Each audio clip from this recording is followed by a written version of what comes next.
நீ இருக்கேன்னு எங்கள் அம்மா சொல்லுது, நீ இல்லைன்னு எங்கள் அப்பன் சொல்கிறாரு. நீ இருக்கியா இல்லையான்னு எனக்கு தெரியல. அப்படி இருந்திருந்தா எங்கள் அப்பன்கிட்ட நான் இவ்வளோ கஷ்டப்படுறத பார்த்துட்டு சும்மா இருக்க மாட்டேன். அப்படி இருந்தும் பார்த்துக்கிட்டு இருக்கனா, நீ இருக்க வேண்டிய அவசியமே இல்லை.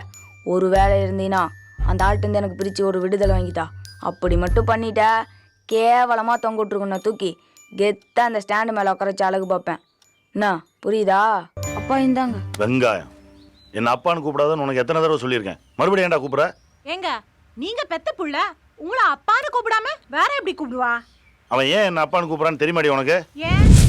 யோ பெருமாளே, விநாயகர் சிலை எங்கேருந்தியா திருடிட்டு வர? ஏன் தம்பி, இந்த ஊர்லயே உங்க அப்பா மட்டும்தான் வயசு வித்தியாசம் பார்க்காம வாயா போயன்றீங்களே, இது தப்பல்லவா? யோ அப்பா சாமிங்கிற ஒரு பேர் அப்பான்னு சுருக்கி அவரையா பேனு பேர் சொல்லி தான் கூப்பிடுவேன். இதுல உனக்கு என்ன மரியாதை? அவன் ஏன் என்ன அப்பான்னு கூப்பிடான்னு இப்ப தெரியுதாடி உனக்கு?